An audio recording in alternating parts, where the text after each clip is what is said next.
2016년 2월 7일 예수천교회 제16권 6호 주일 낮 예배를 하나님 앞에 회개하는 마음으로 감사하는 마음으로 오늘 진심을 다해서 하나님께 예배 올려드리도록 하겠습니다.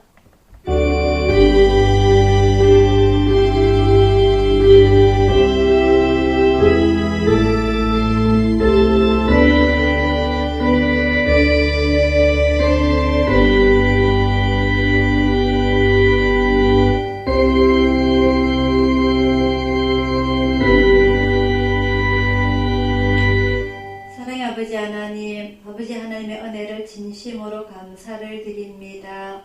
부족한 저희들, 연약한 저희들, 아버지를 의지 않고선 한순간도 살아갈 수 없는 저희들에게 아버지 하나님 희망이 되시고 빛이 되시고 등대가 되셔서 저희들 앞길 환히 비춰주심을 진심으로 감사를 드립니다. 아버지 하나님, 오늘 주님의 날 주님 앞에 저희들 무릎 꿇고 엎드립니다. 아버지 하나님, 저희들이 알고도 지었던지 모르고도 지었던지 행여나 저희들 개인적인 욕심으로 인하여서 주님을 잠시 잊지는 않았는지 아버지 하나님, 이 시간 무릎 꿇을 때에 회개하오니 용서하여 주시고 매 순간순간마다 아버지 하나님, 저희들이 주님의 품 안에 거할 수 있도록 인도하여 주시옵소서. 오늘 감기로 인해서 예배 참석하지 못했던 우리 성도님들까지 아버지 하나님 기억하시고 저희들과 똑같은 은혜를 내려주시길 간절히 원하옵나이다. 오늘 주님 앞에 엎드립니다. 주님 앞에 비옵니다. 주님 앞에 간절히 원하옵나이다. 아버지 하나님, 저희들 마음속에 주님의 신앙의 뿌리가 깊숙이 그리고 강건하게 잡을 수 있도록 이 시간 주장하여 주시옵소서. 온전히 주님께만 영광 돌리길 원하오며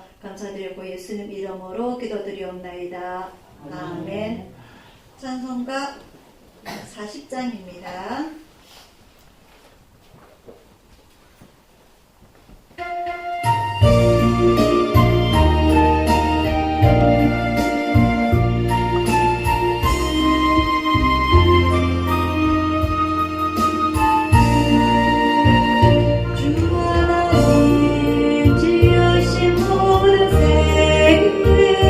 내 마음속에 그리워볼 때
아버지여 이름이 거룩히 여김을 받으시오며 나라의 임하옵시며 뜻이 하늘에서 이룬 것 같이 땅에서도 이루어지이다.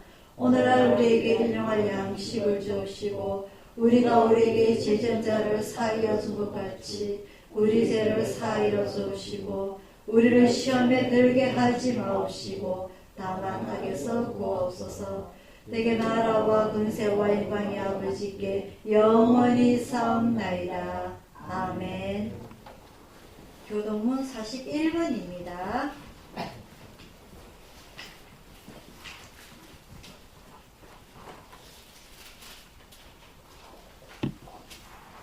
교동문 41번 이사야 65장입니다.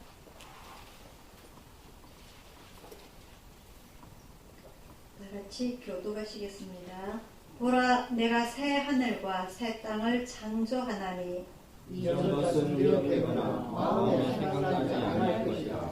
너희는 나의 창조하는 것을 인하여 영원히 기뻐하며 즐거워할지니라. 보라, 내가 예루살렘으로 즐거움을 창조하며 그 기쁨으로 기쁨을 삼고 내가 예루살렘을 즐거워하며 나의 백성을 기뻐하리니 우는 소리와 부르짖는 소리가 그 가운데서 다시는 들리지 아니할 것이며 이리와 어린양이 함께 먹을 것이며 사자가 소처럼 짚을 먹을 것이며 뱀은 흙으로 식물을 삼을 것이니 나의 성산에서는 해함도 없겠고 상함도 없으리라. 아멘. 교회 소식 전하여 드리도록 하겠습니다. 내일은 우리 또 한국의 고유 명절인 구정입니다. 그죠? 많은 사람들이 귀성을 한다고 바쁜 일을 벌이고 있는 가운데 우리 성도들은 고향도 가지 않으시면서 이 감기로 인해서 또 예배를 이렇게 빠집니다. 그죠?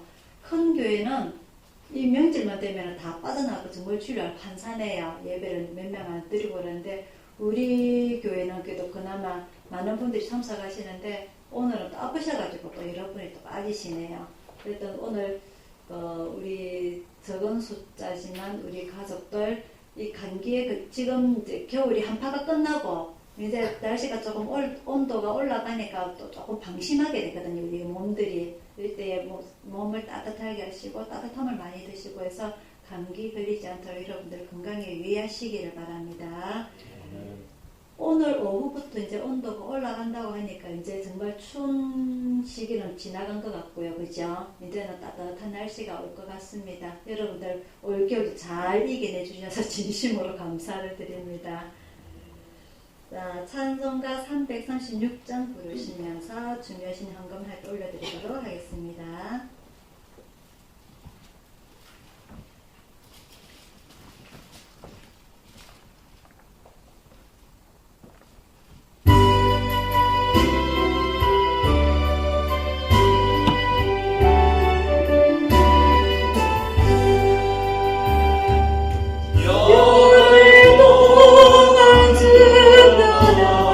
세상의 원락을 즐기고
274페이지 요한복음 15장 1절에서 12절까지 말씀입니다.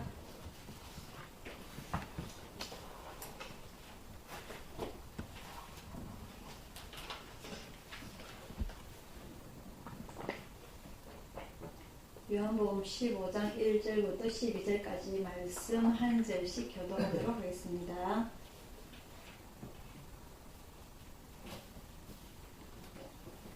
내가 참 포도나무여 내 아버지는 그 농부라. 무릇 내게 있어 과실을 맺지 아니하는 가지는 아버지께서 이를 제해버리시고 과실을 맺는 가지는 더 과실을 맺게 하려 하여 이를 깨닫게 하시느니라. 너희는 내가 일러준 말로 이미 깨끗하였으니 내 안에 거하라 나도 너희 안에 거하리라. 가지가 포도나무에 붙어있지 아니하면 절로 과실을 맺을 수 없음같이 너희도 내 안에 있지 아니하면 그러하리라. 나는 포도나무요 너희는 가지니 저가 내 안에 내가 저 안에 있으면 이 사람은 과실을 많이 맺나니 나를 떠나서는 너희가 아무것도 할 수 없음이라. 사람이 내 안에 거하지 아니하면 가지처럼 밖에 버리고 말라지나니 사람들이 이것을 모아다가 물에 던져 사느니라. 너희가 내 안에 거하고 내 말이 너희 안에 거하면 무엇이든지 원하는 대로 구하라. 그리하면 이루리라. 너희가 과실을 많이 맺으면 내 아버지께서 영광을 받으실 것이요 너희가 내 제자가 되리라. 아버지께서 나를 사랑하신 것 같이 나도 너희를 사랑하였으니 나의 사랑 안에 거하라. 내가 아버지의 계명을 지켜 그의 사랑 안에 거하는 것 같이 너희도 내 계명을 지키며 내 사랑 안에 거하리라. 내가 이것을 너희에게 이름은 내 기쁨이 너희 안에 있어 너희 기쁨을 충만하게 하려 함이니라. 내 계명은 곧 내가 너희를 사랑한 것 같이 너희도 서로 사랑하라 하는 이것입니다. 아멘. 기도하겠습니다. 사랑의 아버지 하나님, 아버지 하나님은 사랑의 아버지시요 저희를 사랑으로 너무너무 사랑하시는 줄 아버지 하나님 이 말씀을 통하여서 저희들이 깨닫고자 원합니다. 저희들이 체험하고자 원합니다. 저희들이 똑같은 사랑으로 보답하고자 원합니다. 아버지 하나님, 그럴 때는 하나님과 저희들의 마음이 통하여야 되고 하나가 되어야 합니다. 아버지 하나님, 저희들이 하나님의 사랑만 갈구하고 원하면서 저희들 마음은 문은 열지도 아니하고 하나님께 되돌려 드리지도 아니하고 또한 다른 이웃에게 나눠주진 않는지 아버지 하나님 오늘 이 시간 저희들 믿음을 한번 생각해 보기를 원합니다. 하나님께서 세상을 이처럼 사랑하사 독생자를 주신 것처럼 아버지 하나님의 사랑으로 저희들이 이 악한 세상에 그리고 연약한 세상에 아버지 하나님 저희들이 힘이 되어 주시옵소서. 저희들에게 위로가 되어 주시옵소서. 나약한 저희들에게 저 천국에서 기다리고 있는 그 많은 것들 저희들이 갈망하면서 살아가게 하여 주시옵소서. 모든 것을 준비하시고 저희들에게 주기를 원하시는 아버지 하나님, 저희들이 준비되게 하옵소서. 준비될 수 있는 믿음 닦게 하옵소서. 그 선물 받을 수 있도록 저희들 믿음 자라나게 하여 주시옵소서. 오늘 이 시간 하나님 말씀 배울 때에 전하는 자나 듣는 자나 아버지 하나님 이 말씀의 뜻이 아니라 그 깊은 내용을 저희들이 깨닫게 하여 주시옵소서. 감사드리고 예수님 이름으로 기도드리옵나이다. 아멘. 자, 요한복음의 주제는요. 요한복음의 주제는 여러 가지가 있는데 특히 사랑을 상당히 많이 강조를 합니다. 이 요한복음의 저자 요한은 여러분들이 잘 아시다시피요. 성경 5권을 지었습니다. 그죠? 요한복음, 요한 1서, 2서, 3서, 요한계시록 이 5권을 지었는데 이 요한복음 1장에서는 이 예수님과 하나님과의 기원에 대해서 기록을 하고 있습니다. 그죠? 태초에 뭐가 계시니라? 말씀이 계시니라. 이 말씀이 하나님이고 하나님과 함께 계셨고 천지 창조할 때도 같이 계셨다. 근데 이 말씀이 이 땅으로 오셨다. 이 말씀에 예수님의 기원에 대해서 강조를 하면서 그리고 쭉 예수님의 생애에 대해서 나옵니다. 이 오늘 본문 요한복음 15장은 제가 중간을 한 부분을 이렇게 발췌를 했는데요. 요한복음 13장부터 17장까지의 내용을 쭉 읽어보면은 이 예수님께서 마지막 6월절 성만찬할 때에 예수님께서 이 제자들에게 하신 말씀이 바로 요한복음 13장에서 17장까지의 내용입니다. 이 요한은 그 당시에 성만찬 때 그 자리가 어디였느냐? 바로 예수님의 옆이라는 겁니다. 바로 예수님의 옆에서 예수님의 가슴이 기대어서 예수님의 팔자가 누굽니까? 라고 물을 정도로 예수님을 졸졸졸 따라다녔던 이 사람인데요. 이 요한이 이 예수님의 마지막 성만찬 때 물과 포도주로 추후에 성찬식의 기원이 되는 이 포도주와 떡을 가지고 이 제자들에게 성만찬을 합니다. 그죠? 먼저 하기 전에 먼저 제자들의 발로 먼저 세족식을 하고 난 이후에 성만찬을 했는데 이 성만찬을 할 때는 포도주와 떡을 하게 됩니다. 그죠? 포도주를 나의 피라고 이야기를 하시고 마시라고 하고 떡을 주시면서 나의 몸이다 먹으라라고 강조를 하시죠. 근데 이 성찬식 때 이 포도주가 기원이 되는데요. 이 포도주가 제가 지난주에도 말씀을 드렸지만은 이스라엘은 물이 없는 나라입니다. 물이 상당히 부족한 나라예요. 물이 우리나라처럼 이 비가 많이 오는 시기에 댐이라든지 저수지라든지 물을 받아 놓을 수 있는 그런 지리가 안 되기 때문에 기껏 한다는 게 제가 지난주 말씀드렸던 실로암 그죠? 물이 흐르는 요단강이라든지 그런 자그마한 곳이고 전체적으로 이 많은 사람들을 먹일 수 있는 물이 상당히 부족한 나라입니다. 그래서 이 사람들은 이 포도를 재배를 해서 이 포도주를 마시는데 포도가 우리가 끓이면 포도 주스가 돼요. 맞죠? 그죠? 근데 포도를 그냥 놔두면 발효가 돼서 포도주가 됩니다. 그러면 이 사람들이 포도주를 매일 물처럼 마시니까 술에 취하는 게 아닌가 여러분들이 착각할 수가 있는데요. 이 성만찬에 사용했던 성찬식에 사용했던 이 포도주는 원래 원액에 물을 많이 희석을 합니다. 4배 정도를 희석을 해서 이 성만찬을 할 때에 4잔의 포도주를 마시게 돼요. 그래서 우리가 원래 예를 들어서 제가 잘 모르지만 이 포도주의 알코올이 한 10도 정도 된다. 그러면 물을 4배를 희석을 하기 때문에 2.5도밖에 안 된다는 거죠. 그래서 이 술이 취할 만큼의 알코올이 안 된다는 겁니다. 자, 그래서 이 4잔에 걸쳐서 이 성만찬 행사를 진행을 할 때에 예수님께서 수많은 내용을 적은 내용이 바로 요한복음 13장에서 17장까지의 내용입니다. 그래서 이 요한은 이 예수님의 바로 옆자리에서 그대로 들었던 것, 자기가 체험했던 것, 경험했던 것을 쭉 요한복음에 이렇게 기록해 놓은 내용들입니다. 그 중에서 제가 오늘 15장을 내용을 발췌해서 여러분들과 같이 공부를 하고자 하는데요. 이 예수님께서 13장부터 했던 내용이 예수님께서 세상을 사랑하시되 끝까지 사랑하시니라 라고부터 시작을 해요. 그래서 이 예수님께서 이미 이제 이 성만찬이 끝나면은 그 다음에 일이 뭐가 진행이 될 건지 자기 스스로가 너무 잘 아시는 내용입니다. 그죠? 거기에 뭐가 있습니까? 가룟 유다가 예수님을 팔게 되죠. 그죠? 그죠? 그래서 예수님께서 이 성만찬이 끝나고 어디로 기도를 하러 가게 되죠? 겟세마네 기도를 하다가 제사장들하고 서기관들에게 잡혀가죠. 그죠? 그때부터 고난이 시작되는 겁니다. 그 내용을 너무 잘 알기 때문에 이 지금 고작 남아있는 이 12제자, 가룟 유다가 나중에 나가겠지만 이 제자들에게 마지막 자기가 가지고 있는 모든 정열을 다 쏟아서 한 개라도 더 가르쳐주고 싶은 마음인 거예요.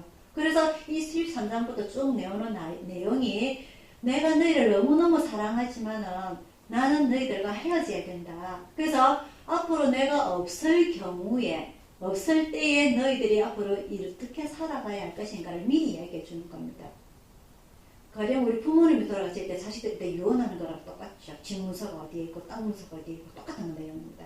그래서 자기가 사랑하는 그 누구에게든지 자기의 모든 것을 아낌없이 주고 싶은 마음이고요. 요즘도 졸업 시즌인데 선생님이 그래요. 그 졸업하는 자기 제자들에게 한 개라도 더 가르쳐주고 싶고 사회생활 어떻게 하는 게 좋겠는가 한 개라도 더 조언을 주고 싶은 그런 마음이 가득한 거라고 우리가 이해를 하시면 됩니다. 그래서 오늘 이 본문 15장에는 내가 참 포도나무여 내 아버지는 그 농부라라고 비유를 하고 있습니다.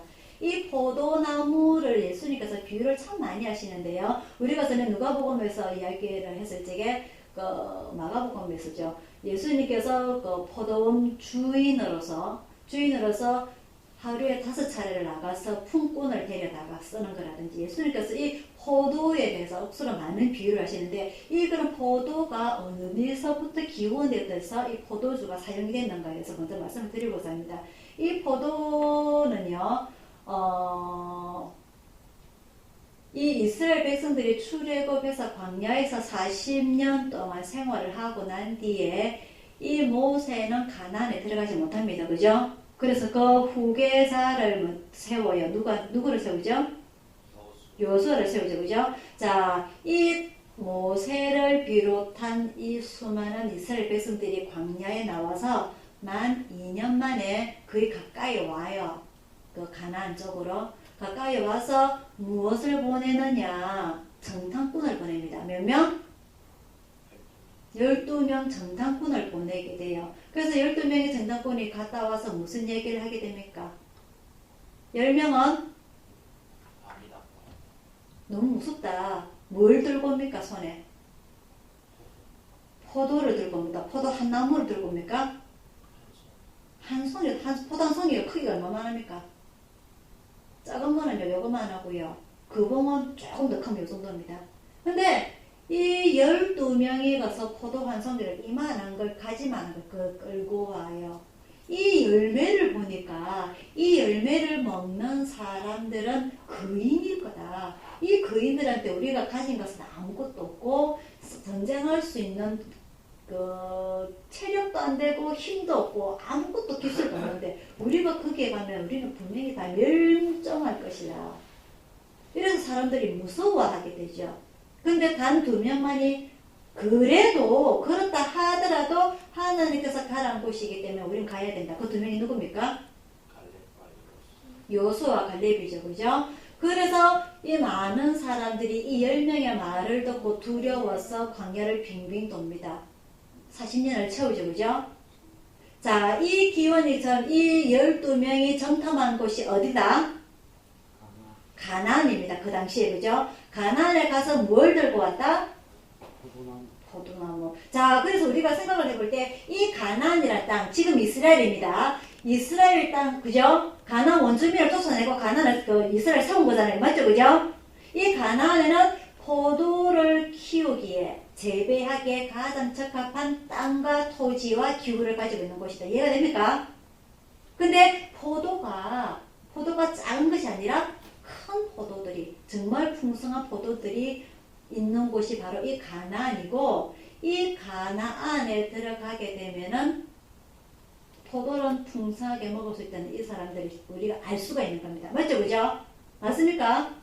자, 그래서 이 포도가 재배를 해서 포도주가 아예 일상 음료수가 되어버린 이런 포도주 현상을 우리가 미리 생각을 해볼 수가 있고요. 그래서 이 이스라엘 백성들이 가나안에 들어와서 제일 먼저 그리고 제일 많이 한 것이 바로 이 포도 재배입니다. 포도나무 재배입니다. 그리고 이 사람들이 이 포도 송이를 가지고 온 배경에는 그 자기들이 봤을 적에도 다른 열매보다는 포도가 제일 많았겠죠. 눈에 들어오게 평범했겠죠. 이게 너무너무 많이 있더라. 이렇게 큰 포도송이가. 무슨 말인지 이해가 됩니까? 이렇게 해서 이 하나님께서 정해놨다기보다는 가나안 자체 내에 이 포도나무가 많더라라고 우리가 유추를 해볼 수가 있습니다. 그래서 이 사람들이 가나안에 정착을 하면서 가나안에 정착하기 전에 이 사람들 조상들이 누구가 있을까요? 애굽은 나라고요. 에돔? 아니요. 아브라함, 이삭, 야곱, 이런 사람들은 무엇을 하면서 먹고 살았어요? 그들의 직업이 목축업입니다. 목축업. 아시겠죠? 이 목축업, 양을 치러 돌아다니던 사람들입니다. 그죠? 이 사람들이 이제 가나안에 들어가게 되면서 자기 집을 갖게 되고 자기 땅을 갖게 되고 자기 경지를 갖게 되고 정착을 하게 됩니다. 무슨 말이냐면 직업이 목축업에서 농업으로 바뀌게 되는 겁니다. 아시겠죠? 그죠? 근데 지금도 이스라엘은 양을 치고 돌아다니는 사람들이 있어요. 이 사람들을 무슨 부족이라 하느냐? 그 베두힌이라고 그 부족이 있는데 옛날에 그 영국에서 미국으로 들어가면서 그 뭐라 그러죠? 청교도라 그러죠, 그죠? 청교도들이 그 미국에서 처음에 정착을 할 때 누구의 도움을 받습니까? 인디아. 그렇죠. 인디언 부족을 그죠? 도움을 받죠, 그죠? 똑같은 겁니다. 인디언 부족들이 근데 나중에는 많이 그 핍박을 당하게 되죠, 그죠? 그런 것처럼 이 자체에서 아직도 이 베두힌족들이 남아 있어요. 산에서 목축을 하는. 이 사람들이요, 1년에 가도 모욕하면 안 해요. 2년에 가도 모욕을 하면 안 해요. 정말 깨재재하고 정말 산골짜기에서만 살고 씻지도 안 하고 양치지도 안 하고 이런 사람들 한 번씩 이렇게 순례자들이 성기순례를 갔던 사람들이 버스를 타게 되면 배둔지게 한 번씩 타고 있대요. 그러면 냄새가 나서 정말 버스를 다 내릴 정도로 그런 사람들이 아직까지 있단 말입니다. 이 옛날 그 이스라엘의 족장들이 했던 직업으로 했던 이 목축업을 근데 이 가나안에 정착을 하면서 이 포도 농사를 짓게 되는데 이 예수님께서는 이 포도나무에 대해서 상당히 애착을 많이 가지고 계셨던 것 같아요. 그래서 그 비유를 많이 드시는데 오늘은 그 마가복음에서 예수님께서 자기가 포도원 주인이라고 표현하시지만 오늘 이 요한복음 15장에서는 나는 포도나무요 내 아버지는 그 농부라. 하나님을 농부라고 표현하시고요. 예수님은 자기를 포도나무로 표현합니다. 이 포도나무에 뿌리가 있습니까? 없습니까? 뿌리가 있어야 되죠. 그죠? 뿌리가 땅에 박혀 있어야 되고 이 농부는 포도나무의 결실을 잘 맺기 위해서 어떻게 해야 될까요? 물을 주고 잘 가꾸어야. 물을 주고 잘 가꾸어야 됩니다. 그죠? 그죠? 매일 나가서 이 포도가 열매를 맺는지 시기가 언제쯤이 꽃이 피고 싹이 나고 언제 열매를 맺고 언제 출하해야 될지 매일 관찰을 해야 됩니다. 그죠? 그 정도로 이 아버지 농부에 대해서 가장 중요성을 했고요. 그리고 예수님을 자기가 포도나무라고 설명을 하면서 그 포도나무에 많은 가지들이 있다. 그 가지들이 바로 너희다라고 표현을 하고 계세요. 근데 이 포도나무가 우리나라에서는 포도 기법이 어떻습니까? 대를 세워가지고 지붕처럼 이렇게 세워가지고 위로 이렇게 그 줄져 나가실 때 이렇게 우리나라의 포도 농사 기법이잖아요. 그죠? 포도가 수원에 혹시 가보셨어요? 이렇게 대를 세워가지고 쭉 이렇게 줄넘기처럼 줄 위에서 넘어갔을 때 그게 우리나라 포도 농사법입니다. 그죠? 근데 요 당시 예수님 당시에 이스라엘의 포도 농사법은 이렇지가 못했어요. 우리 딸기 아시죠? 딸기가 어떻게 농사를 짓습니까? 바닥에 그냥 흘러가죠, 그죠? 그래서 포도 딸기가 열매를 맺으면 그게 안 썩게 하기 위해서 어떻게 해야 됩니까? 잘 모르시죠? 저는 농사꾼 딸내미라서 아는데 밑에 뭘 깔아줍니까? 그럼이에 들어가면 더 썩어버리지. 비닐을 깔아줍니다. 강반에 맞죠? 비닐을 깔아서 숨구멍을 내서 그 속으로 올라와야 돼요. 맞죠? 그래야 딸기가 안 썩어요. 덜 썩어요. 마찬가지로 이 이스라엘에서는 지금은 우리나라처럼 이렇게 대를 세워가지고 이렇게 포도 농사를 짓는데 이 당시에는 이렇게 대를 세워가지고 하는 그런 농사법이 아니고 딸기처럼 길거리에 쭉 뻗어나가도록 담쟁이처럼 쭉 뻗어나가도록 그렇게 농사법이었어요. 그렇게 되면 이 포도가 제대로 열매를 맺지 못한다는 겁니다. 무슨 말인지 아시겠죠? 어떤 놈은 튼실할 거고 어떤 놈은 작을 거고 어떤 놈은 썩을 거고 벌레가 와서 돌이 흙에 의해서 무슨 말인지 아시겠어요? 그 말이 바로 내용 2절에 나옵니다. 무릇 내게 있어 과실을 맺지 아니하는 가지는 하나님 아버지 농부께서 이를 제해버리시고 싹둑 잘라버리시고 물론 과실을 맺는 가지는 더 과실을 맺게 하려 하여 이를 깨끗게 하시느니라. 이건 뭐라고 그럽니까? 좋은 과실이 더 많이 그 열매를 맺게 하기 위해서 조금 부실한 가지를 잘라버린 그걸 뭐라고 그럽니까? 볶아준다는 거 좋은지. 전지? 속아주는 거 그죠? 그죠? 그걸 하나님께서 하신다는 말입니다. 예수님의 표현 방법이. 자, 그럼 여기서 두 가지 내용이 나옵니다. 과실을 맺지 아니하면은 제해버리시고 제거해버리시고 그리고 과실을 더 맺게 하기 위해서는 조금 작은 가지들은 어떻게 한다? 쳐준다, 정지를 해준다. 이 두 가지가 나옵니다. 아시겠어요?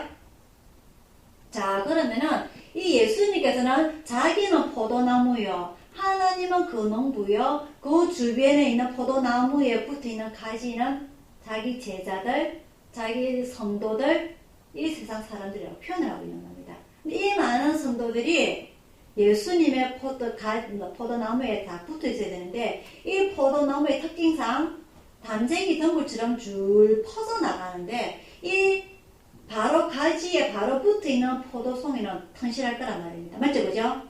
근데 저 멀리 갈수록 뿌리에서 영양분이 갑니까? 안 갑니까? 그럼 어떻게 될까요? 자동적으로 탈락된단 말입니다. 그렇다고 해서 저 끝에 있는 포도송이가 이건 내 잘못이 아니다. 내가 태어나고 싶어서 태어났나? 내가 이러고 싶어서 일어나? 내가 태어나고 보니까 나는 그 가지에서 제일 끝에 있더라. 그런 겁니다. 무슨 말인지 이해가 됩니까? 자, 그럴 때에 이 농부 아버지 하나님께서 어떻게 해야 될까요? 내가 태어나고 보니까 나는 금수저가 아니더란 말입니다. 나는 뭐다? 은수저다? 그것도 아니더라. 뭐다? 나는 흙수저다 말입니다. 흙수저. 흙수저가 뭡니까? 요즘 우리 제가 무슨 말인지 아시겠죠? 금수저, 은수저가 무슨 말인지 아시겠죠? 내가 부모로부터 물려받은 돈도 없고 유산도 없고 공부를 잘해갖고 뭐 출세한 것도 아니고 내 가진 거 하나도 없는데 이게 네 잘못이가 그 말입니다. 무슨 말인지 아시겠어요? 그럴 때에 하나님께서 어떻게 하신다? 제해버리시든지 장가지를 치워줘서 깨끗하게 한단 말입니다. 뭔 말입니까? 내가 태어난 것도 억울한데 흙수저로 태어난 것도 억울한데 농부 하나님께서 이것도 마음에 안 든다고 저 멀리 있다고 과실을 제대로 못 맺는다고 다 싹둑싹둑 잘라버리네. 이거 뭐예요 도대체가? 이 오늘 성경 말씀 이 말씀입니다. 이게 이해는 되시죠? 자, 그러면은 이 요한복음의 저자 요한은 예수님의 사랑을 상당히 강조를 했는데 이 표현이 우리한테 정서상 맞습니까? 안 맞습니까? 맞아요, 맞아요. 예수님께서는 사랑을 강조하시는데 물론 내가 잘못해서 가지치기를 당하는 것은 이해가 됩니다. 하지만 태어나고 보니까 내가 흙수저인데 이거는 내 잘못이 아닌데 지난주에 우리가 뭐에 대해서 배웠죠? 지난주에 우리가 뭐에 대해서 배웠죠? 실로암에 대해서 배웠습니다. 그죠? 나면서부터 소경된 사람, 이 사람은 누구 잘못이라 했습니까?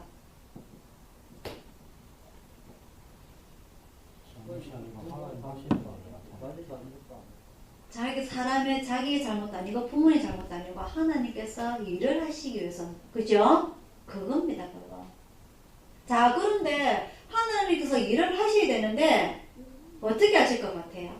실로암에서는 예수님께서 보게 했습니다. 그죠? 고치셨어요. 사랑을 베푸셨어요.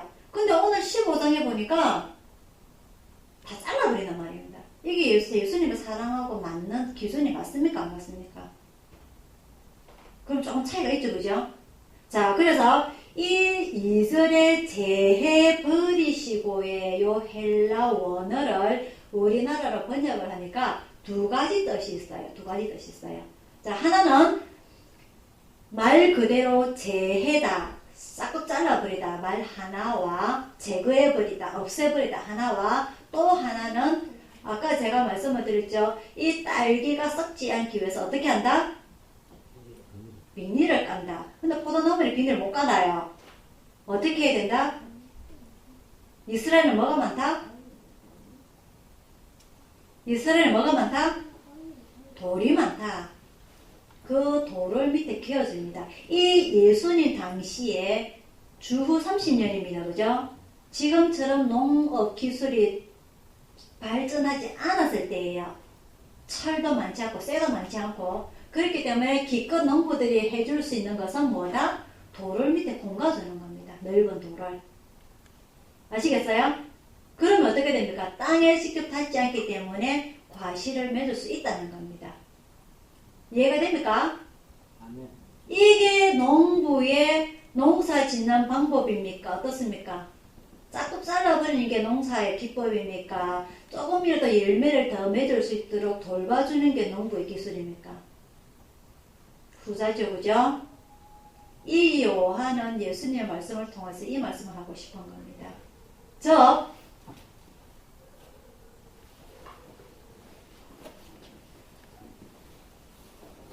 가지원 포도나무 바로 옆에 있는 가지는 돌봐주지 않아도 과실을 잘 맺습니다. 뿌리로부터 가깝기 때문에 수액을 많이 받고 잘 자라요. 하지만 가지를 멀리 벗어나는 작은 가지는 지원을 제대로 받지 못하기 때문에 가만히 놔두면 스스로 말라 죽습니다.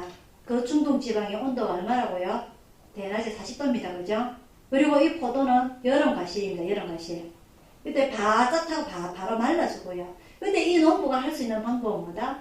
잘라버린다? 다 잘라버리면 그의 농사 망합니다. 그죠? 그죠? 그래서 조금이라도 열매를 더 맺게 하기 위해서 나무 가지를 들어서 그 밑에 돌을 개어주는 겁니다. 돌을 개어서 조금 더 열매를 맺을 수 있도록 하는 게 그게 농부입니다. 그죠? 그죠? 이 말씀이 그러면서 하시는 말씀이 농부 하나님께서 하시는 일은 싹둑싹둑 자르는 게 아니라 너희가 열매를 맺을 수 있도록 보조해준다, 도와준다. 그걸 강조하고 싶은데 그럼에도 불구하고 4절입니다. 내 안에 거하라. 너희가 비록 힘이 없고 연약하고 아프고 부실하다 하더라도 가지 나무에 붙어 있어야만이 그런 농부의 도움을 받을 수가 있다. 내 안에 거하라. 나도 너희 안에 거하리라. 가지가 포도나무에 붙어 있지 아니하면 절로 과실을 맺을 수 없음 같이 너희도 내 안에 있지 아니하면 그러하리라. 무슨 말인지 이해가 됩니까? 아무리 부실한 가지라도 나무에 붙어 있어야만이 도움을 받을 수 있는 거지. 내 스스로 그 삶을 포기해버리면 그 어느 누구에서든지 아무런 지원도 받지 못한다는 겁니다. 이해가 됩니까? 그래서 다시 한번 5절에 예수님께서 강조를 하세요. 나는 포도나무요 너희는 가지니 저가 내 안에 내가 저 안에 있으면 이 사람은 과실을 많이 맺나니 나를 떠나서는 너희가 아무것도 할 수 없느니라. 단 너희가 내 가지 안에 붙어 있고 농부가 그 과실을 많이 맺게 하기 위해서 많은 노력을 함에도 불구하고 너희가 과실을 스스로 맺으려고 노력을 하지 않는다면 그건 어떻게 된다? 그건 바로 재버리신다고 합니다. 농부는 나름대로 그 포도나무의 과실을 잘 맺게 하기 위해서 그 땡볕 더운 때 내 포도나무가 말라 죽지 않을까 해서 나와서는 그 밑에 돌을 개어주고 그리고 햇빛을 잘 받을 수 있도록 방향을 돌려주기도 하고 그 더운 데 와서 말려 죽을까봐 물을 가지고 와서 뿌려주는데 그럼에도 불구하고 내 처한 현재 상황이 불평과 불만으로 가득 차 있고 인정하지 않는다면 그건 하나님께서 당연히 재버리신다는 거죠. 이게 바로 오늘 이 예수님의 표현 방법입니다. 이 오늘 제가 처음에 말씀드렸던 것처럼 이 요한복음 15장을 비롯한 13장에서 17장까지는 예수님께서 이제는 이 성만찬이 끝나면 겟세마네 동산에 하늘 앞에 기도를 하러 가야 되는데 그 기도가 끝나지 않아서는 입이 잡혀갈 것이다. 그 잡혀가게 되면 이제 제자들과 끝이 되고 그 잡혀가게 되면 내 모든 제자들이 나를 버리고 다 도망을 가게 될 것인데 이제 나는 십자가에 곧 달려야 될 몸인데 이 제자들에게 뭘 한 가지라도 더 가르쳐 줘야 될 것인가? 바로 오늘 포도나무를 비유하시는 겁니다. 비록 내 몸은 떠나지만 누구를 보내주시겠다? 보혜사 성령을 보내줄 건데 그 보혜사 성령을 믿고 따르고 의지를 해야만이 과실을 잘 맺을 것이요. 풍성한 과실을 맺을 것이요. 내가 저 안에 들어가냐 안에. 내가 떠났다고 해서 나를 모두 버려버리고 너희들 살 길로 찾아가게 된다면 과실을 맺을 수 없다는 겁니다. 그래서 이 예수님께서 기도를 하고 12제자를 선택한 후에 결국 한 명을 잃었지만은 나머지 11명의 제자를 통해서 오늘 우리나라에도 이 복음이 전도가 된 겁니다. 이해가 됩니까? 성공하신 거예요. 성공하신 거. 우리가 학교 선생님들이 한 해에 졸업을 몇백 명씩 졸업을 시킵니다. 그죠? 그 졸업을 하고 모든 제자들이 다 성공 못합니다. 진짜 10%도 안 돼요. 그 성공하는 제자들이. 여러분 스스로가 잘 아시죠? 그죠? 그럼에도 불구하고 예수님께서는 12명 중에 한 명만 포기하신 겁니다. 맞죠? 그죠? 성공한 겁니다. 성공한 거예요. 우리는 예수님이 정말 우리의 서선이라고 인정을 해야 되는 거. 우리는 아무래도 그렇게는 못해요. 또 한 가지, 하나님 농부께서 하신 말씀 붙어 있지 아니하면 어떻게 한다고? 제해버리신다. 비록 연약하고 맨 끝 줄기에 있다 하더라도 그 나무에 붙어 있기만 한다면 내가 돌을 개어주고 물을 주고 해서 잘 키울 것인데 떨어져 나가면 어떻게 한다? 바로 싹둑 잘라버리신다는 겁니다. 그게 누굽니까? 가룟 유다 아닙니까? 그죠? 가룟 유다가 말로가 어떻게 됐지요? 자살할 때 예수님께서 돌봐주셨어요? 하지마, 내가 너 용서할게, 내가 너 다 알아, 내가 너 이해해, 그렇게 하셨어요? 아닙니다. 그죠? 그래서 하나님께서는 두 가지 면을 갖고 계십니다. 사랑과 벌, 그죠? 그죠? 갖고 계세요. 이 요한복음에서 예수님은 사랑에 대해서 상당히 많은 말씀을 강조를 하셨지만은 그렇다고 해서 하나님께서 100% 사랑은 아니란 말입니다. 하나님은 감정도 가지고 계시다는 거죠.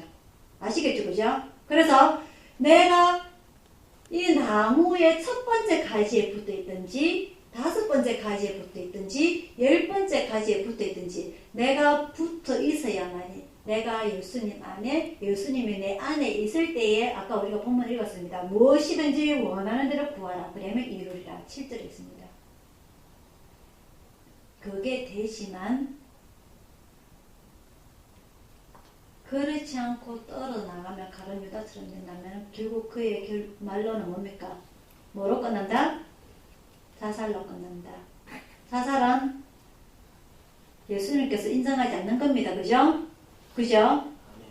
지금 많은 사람들이 현 세대에서 조금만 힘들다고 자살 사이트에 가 있습니다. 여러분 아시죠? 그 사람들 하나님께 인정을 받는다 안 받는다? 절대 못 받습니다. 아시겠죠? 그래서 비록 내가 금수저가 아니더라도 은수저가 아니더라도 흙수저라 하더라도 내가 이 예수님의 나무 포도나무에 붙어있는 정말 말단의 가지를 할지라도 내가 붙어만 있다면은 비록 내가 마태복음 25장처럼 그 청지기처럼 충성스러운 청지기처럼 10달란트를 남기지 못한다더라도 1달란트를 5달란트를 남기지 못한다더라도 1달란트만 고작 남긴다 하더라도 우리는 인정을 받을 수 있는 겁니다. 아시겠죠? 우리의 그 마음 상태가 중요한 거지 그 결과 내가 10달란트를 못 남겼어 그거 전혀 아닙니다. 하나님께서 그런 거 원하지 않으세요. 다만 내가 그 달란트를 다시 남기기 위해서 정말 충성된 종이 될 수 있는가 그게 중요한 겁니다. 내가 잘 붙어 있는가 내가 이 포도나무에서 그 뿌리로부터 올라오는 수액을 잘 받아들일 수 있는 그 믿음의 상태가 중요한 거지 그죠? 무슨 말인지 아시겠죠? 그래서 예수님께서 말씀하십니다. 10절입니다. 내가 아버지의 계명을 지켜 그의 사랑 안에 가는 것 같이 계명이 뭡니까? 우리가 계명이라고 생각할 때에 10계명입니다. 그죠? 10계명이 뭡니까? 하나님을 경외하고 내 이웃을 사랑하는 두 가지로 요약을 할 수가 있어요. 그죠? 하나님을 사랑하고 내 이웃을 사랑하는 그 두 가지 계명, 이 계명을 지키는 게 분명 중요하지만 예수님께서 말씀을 하십니다.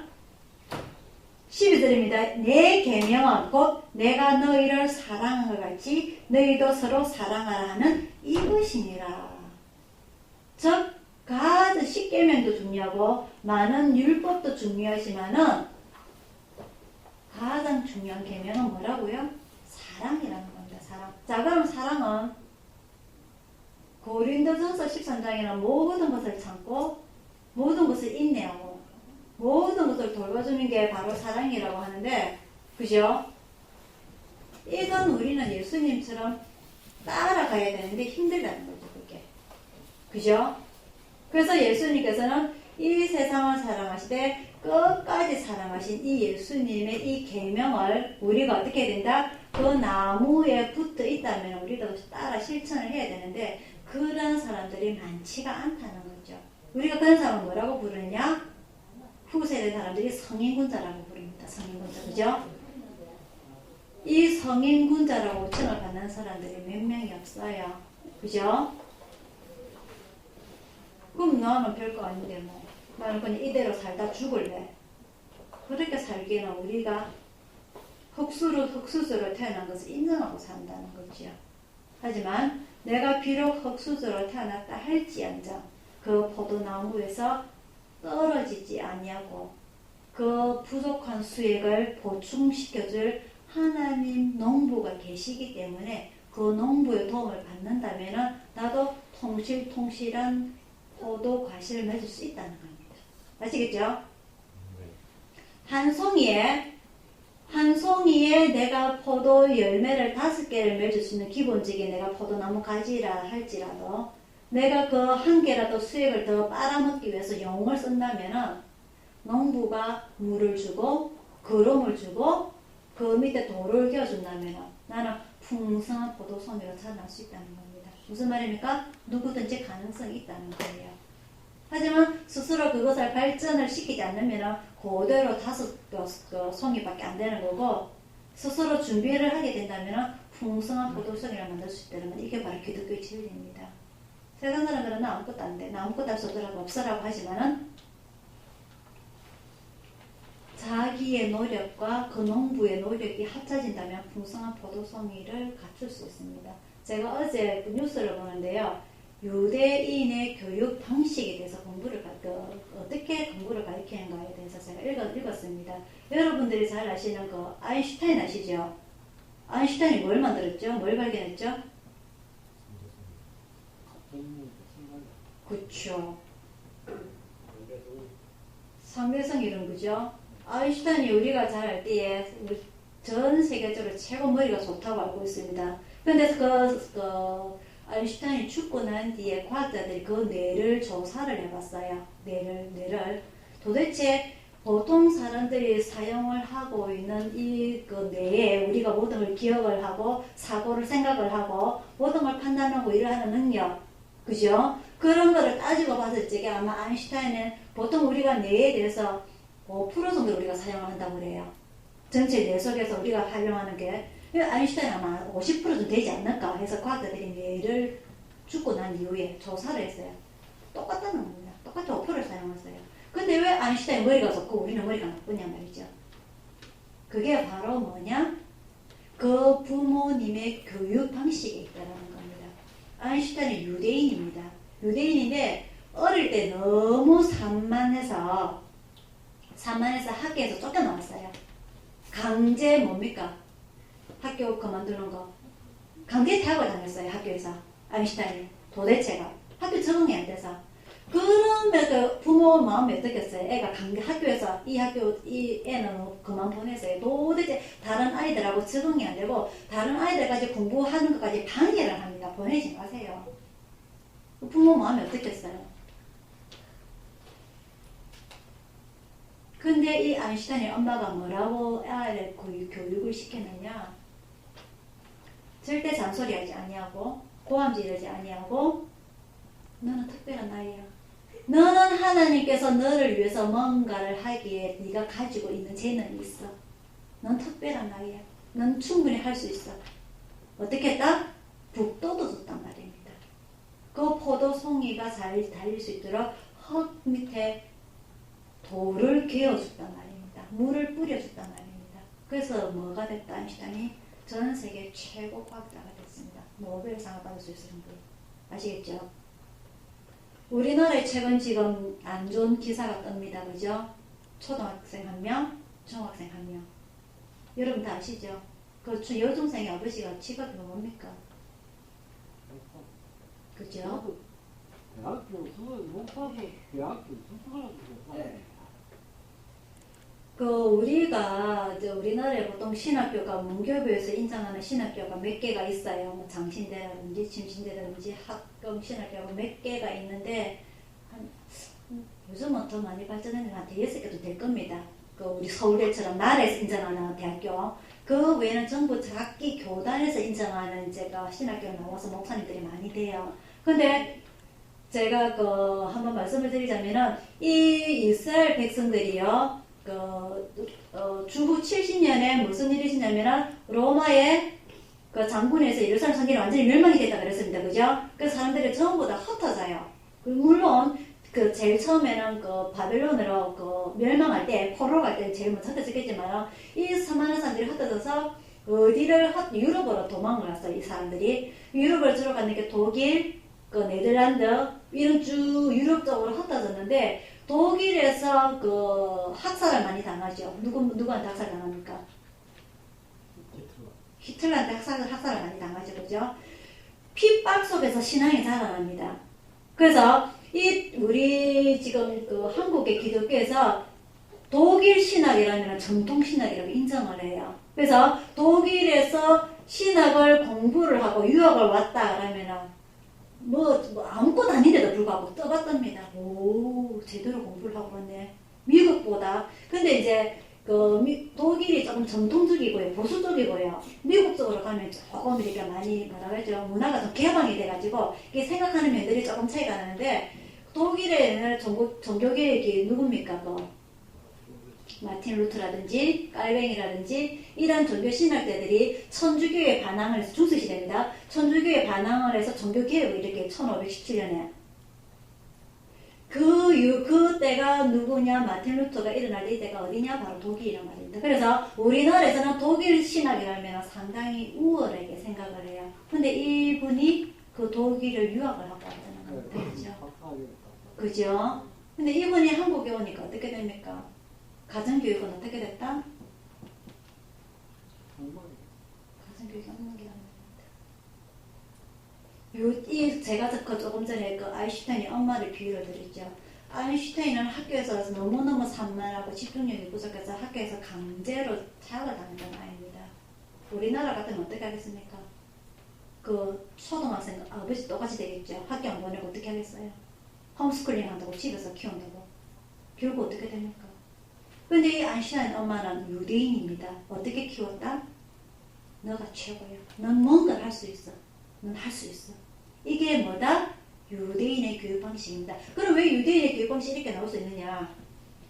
유대인은 그 나라 자체가, 이스라엘 자체가 절대 평안한 곳이 아니라고 했습니다. 기억납니까? 땅은 우리나라의 경상도 지역밖에 안 되고, 땅 전체 크기가, 그곳은 지형이 세 등분이라 했습니다. 그죠? 평지, 골짜기, 그리고 산비탈. 그거 해서 농사를 지을 수 있는 부분도 3분의 1밖에 안 돼요. 항상 어떻다? 먹을 것이 부족하다. 그리고 1년 365일 동안에 지진은 1000번 넘게 일어납니다. 큰 지진은 아니지만 보통 한 강도가 3 정도 되니까 1000번 넘게 일어납니다. 매일 흔들려요, 그 땅이. 무슨 말인지 아시겠어요? 도저히 자기 자체 내에서는 다른 나라 주변 나라에 누구 있죠? 밑에는 누가 있습니까? 애국, 이집트, 위에는 시리아, 아수르, 바벨론 쭉 여러 나라들이 있었죠. 그 나라 자체 내에서는 혼자서 이겨나갈 수 없는 너무너무 부실한 흑수저 이스라엘이란 말입니다. 그래서 이 사람들은 오로지 우리의 유일신 하나님을 의지하지 않고서는 우리가 살아날 수가 없는 사람들이고 너무너무 잘 알기 때문에 그나마도 부족해서 자기 나라를 잃고 어떻게 했다? 떠돌이 생활했단 말입니다. 그죠? 그 나라가 제 나라를 찾은 지가 언제라고요?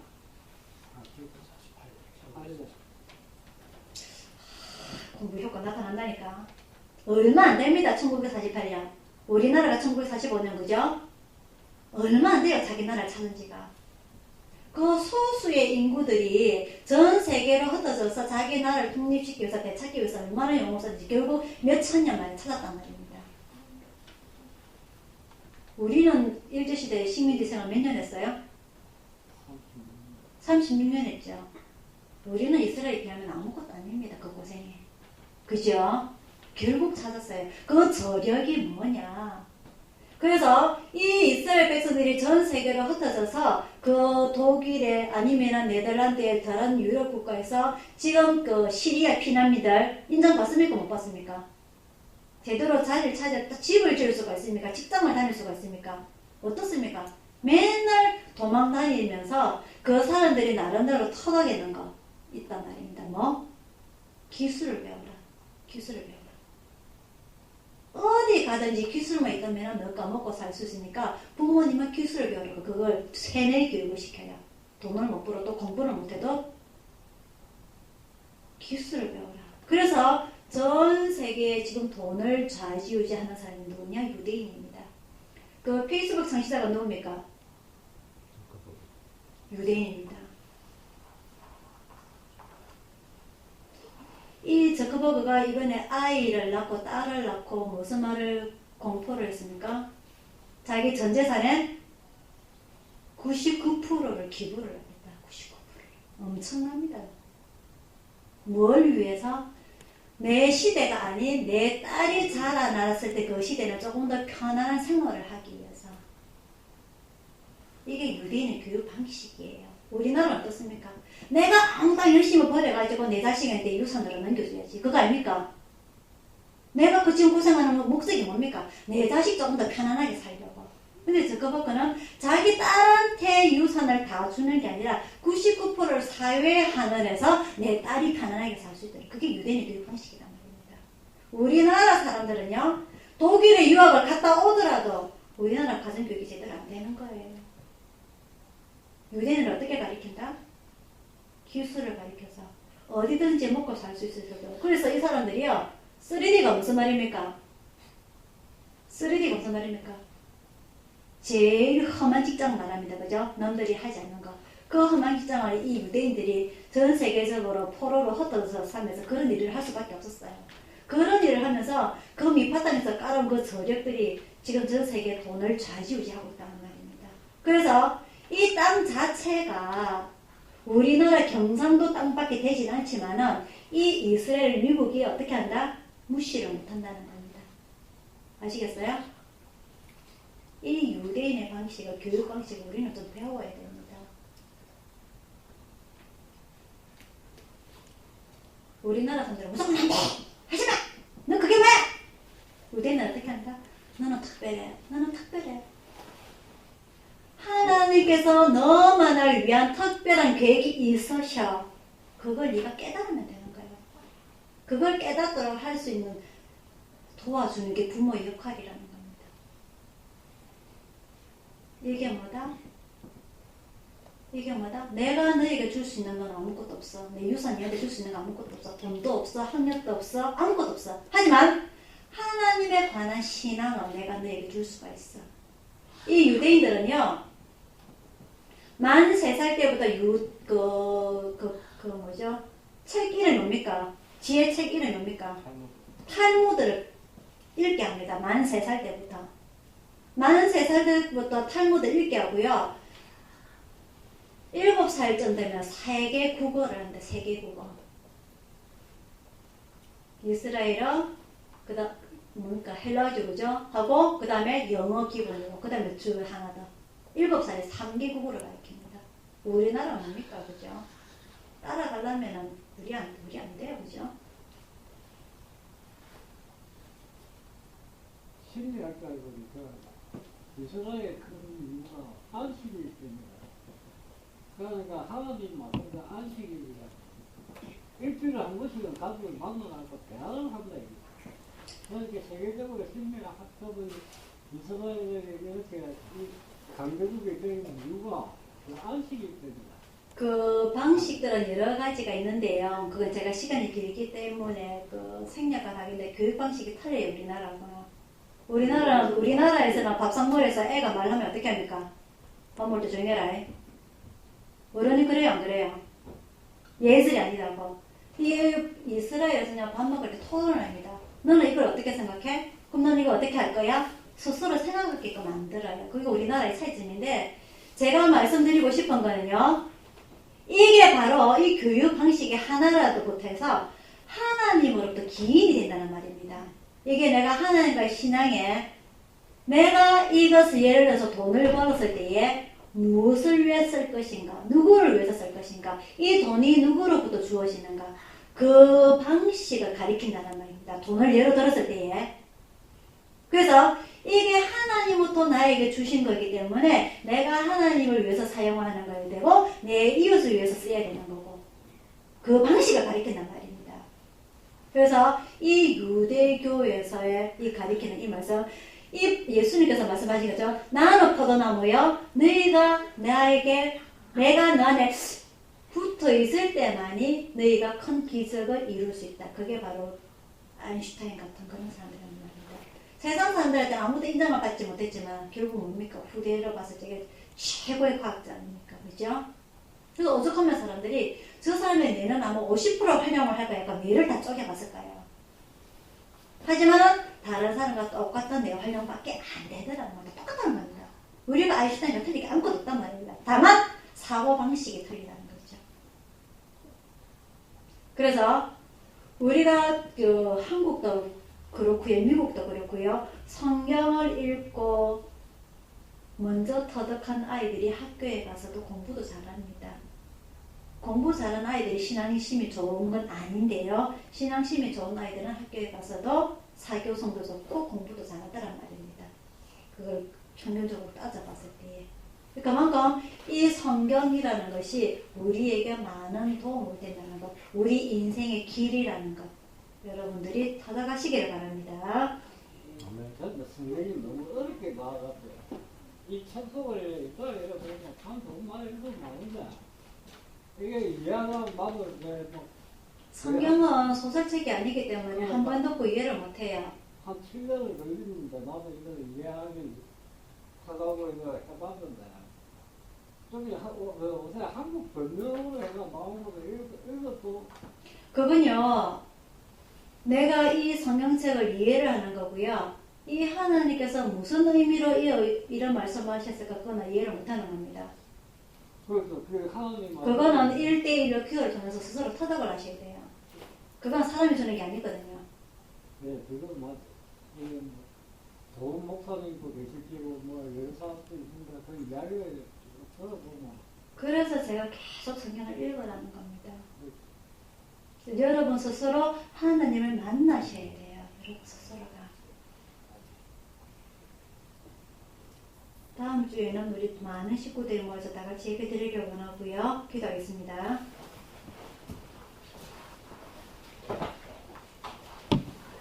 사랑의 아버지 하나님, 오늘 예수님께서 포도나무가 되시고 하나님께서 그 농부가 되셔서 부족한 저희들을 가지들을 북돋아 주시고 더 풍성한 열매를 맺게 하기 위해서 많은 노력을 한다는 걸 저희들이 배웠습니다.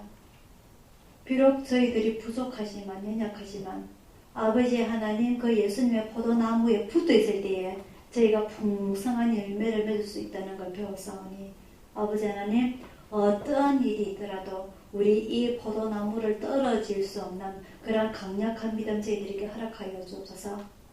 저희들에게 길이 되시고 등대가 되시고 빛이 되신 예수님, 아버지 하나님 저희들 인도하시고 저희들 하나님 계시는 그곳까지 저희들 인도하여 주시옵소서. 아버지 하나님 명절을 인해서 저희들 마음이 허합니다. 저희들 마음 하나님의 사랑으로 예수님의 사랑으로 가득 채워 주시옵소서. 모든 걸 주님께 의탁드리옵고 감사드리고 예수님 이름으로 기도드리옵나이다. 아멘. 찬송가 455장입니다.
지금은 우리를 구원하신 주 예수 그리스도의 은혜와 성령님의 감화, 감동, 알심과 평화와 축복이 오늘 예배를 참석한 모든 성도들과 중국에서 있은 구세대를 후원하는 모든 기관과 개인과 오늘 포도나무 대신 예수님의 가지에 꼭 붙어서 영원토록 살고자 원하는 우리 예수 가족들 모두에게 충만히 있을지어다.